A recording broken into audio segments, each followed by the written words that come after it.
एक नारी का असली पति कौन होता है? कहा जाता है पति पत्नी का संबंध जीवन भर का नहीं बल्कि कई जन्मों का होता है। जब एक लड़की का विवाह होता है तो माता, पिता, भाई, बहन सभी से उसका संबंध टूट जाता है और एक नए घर में उसका संबंध नए लोगों से जुड़ जाता है। एक स्त्री के लिए उसका पति ही सब कुछ होता है। उसके पति के सभी संबंधी उसके हो जाते हैं, लेकिन पति का अपनी पत्नी के लिए क्या कर्तव्य है?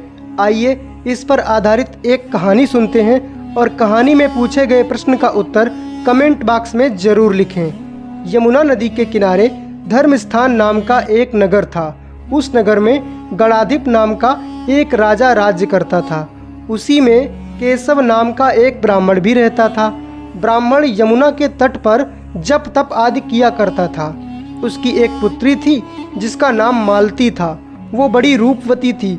जब वह ब्याह के योग्य हुई तो उसके माता पिता और भाई को उसके ब्याह की चिंता हुई। जिसके घर में लड़की होती है उसको उसके ब्याह की चिंता तो होती ही है। संयोग से एक दिन जब ब्राह्मण अपने किसी यजमान की बारात में गया था और भाई पढ़ने के लिए गया था, तभी उनके घर में एक ब्राह्मण का लड़का आया। लड़की की माँ ने उसके रूप और गुणों को देखकर उससे कहा कि मैं तुमसे अपनी लड़की का ब्याह करूंगी। होनहार की बात है कि उधर ब्राह्मण पिता को भी एक दूसरा लड़का मिल गया और उसने उस लड़के को भी यही वचन दे दिया कि मैं अपनी बेटी का ब्याह तुमसे करूंगा। उधर ब्राह्मण का लड़का जहां पढ़ने गया था उसकी एक लड़के से भेंट हो गई और वो उसका मित्र बन गया। उसने उस लड़के से भी यही वादा कर दिया कि मैं अपनी बहन का ब्याह तुमसे करूंगा। कुछ समय बाद बाप बेटे घर में इकट्ठे हुए तो देखते क्या है कि वहाँ एक तीसरा लड़का और मौजूद है और पिता ने जिस लड़के से ब्याह तय किया था उसको अपने साथ में ले आया था, और जो उस लड़की का भाई था उसने जिस लड़के से ब्याह तय किया था उसको भी अपने साथ में लाया था। अब क्या हो, अगर एक की बात मानी जाती है तो बाकी के बचे दो लोगों का वचन झूठा हो जाता है। ब्राह्मण, उसका लड़का और ब्राह्मणी बड़े ही सोच में पड़ गए। दैव योग से क्या हुआ कि उसी दिन लड़की को एक सांप ने काट लिया और वह लड़की मर गई। उसके बाप, भाई और तीनों लड़कों ने बड़ी भाग दौड़ की। जहर झाड़ने वालों को बुलाया, वैद्यों को दिखाया, पर कोई नतीजा ना निकला। सब अपनी अपनी करके चले गए। दुखी होकर वे उस लड़की को शमशान में ले गए और क्रियाकर्म करके चले आए। तीनों लड़कों में से एक ने तो उसकी हड्डियां चुन ली और फकीर बनकर जंगल में चला गया। दूसरे ने राख की गठरी बांधी और वहीं झोपड़ी डालकर रहने लगा। तीसरा योगी होकर देश देश में घूमने लगा। एक दिन की बात है, वो तीसरा लड़का घूमते घामते किसी नगर में पहुंचा और एक ब्राह्मणी के घर भोजन करने बैठा। जैसे ही उस नगर की ब्राह्मणी भोजन परोसने आई कि उसके छोटे लड़के ने उसका आंचल पकड़ लिया। ब्राह्मणी ने अपना आंचल छुड़ाना चाहा, लेकिन वो छूटता ही नहीं था। ब्राह्मणी को बड़ा गुस्सा आया।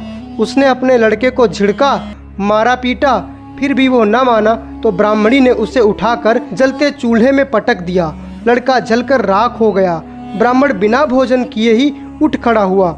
घर वालों ने बहुतेरा कहा, पर वह भोजन करने के लिए राजी न हुआ। उसने कहा, जिस घर में ऐसी राक्षसी हो उसमें मैं भोजन नहीं कर सकता। इतना सुनकर वो आदमी भीतर गया और संजीवनी विद्या की पोथी लाकर एक मंत्र पढ़ा।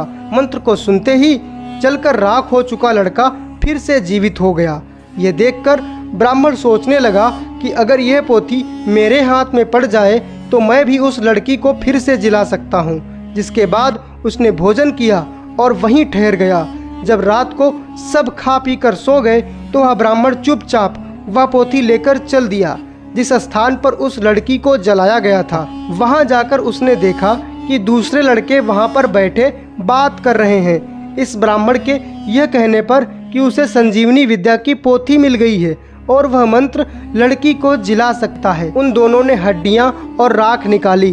ब्राह्मण ने जैसे ही मंत्र पढ़ा वो लड़की जी उठी। अब तीनों उसके पीछे आपस में झगड़ने लगे कि ये मेरी पत्नी बनेगी। कोई कहता मेरी पत्नी बनेगी और तीसरा कहता नहीं, इसको तो मैंने जिंदा किया है इसलिए ये मेरी पत्नी बनेगी। इतनी कहानी सुनाने के बाद में बेताल बोला, हे राजन, बताओ कि वो लड़की किसकी स्त्री होनी चाहिए। राजा ने जवाब दिया, जो वहाँ कुटिया बना कर रहा उसकी। बेताल ने पूछा, क्यों? राजा विक्रम बोले, जिसने हड्डियाँ रखी वो तो उसके बेटे के बराबर हुआ, क्योंकि बेटे का ही काम होता है कि अपने माता पिता की अस्थियों को संभाल कर रखे और उन्हें प्रवाह करे। जिसने विद्या सीखकर जीवन दान दिया वो बाप के बराबर हुआ, क्योंकि जीवन दान देना तो पिता का ही कर्तव्य है। और जो राख लेकर रमा रहा वही उसका पति है, क्योंकि पति ही पत्नी के सुख दुख का साथी है और होना भी चाहिए, क्योंकि पत्नी अपने पति के लिए अपने संबंधियों, अपने घर, अपना कुल, अपना खानदान सब कुछ छोड़कर उसी में समर्पण करती है। राजा का यह जवाब सुनकर बेताल फिर से पेड़ पर जा लटका। राजा को फिर लौटना पड़ा और जब वह उसे लेकर चला तो बेताल ने तीसरी कहानी सुनाई। प्रिय मित्रों, तीसरी कहानी सुनने के लिए चैनल को अभी सब्सक्राइब करें और पिछली कहानियों का लिंक आपको डिस्क्रिप्शन में और एंड स्क्रीन में दिख रहा होगा, इसलिए वहां से आप इनको देख सकते हैं। जय श्री राम।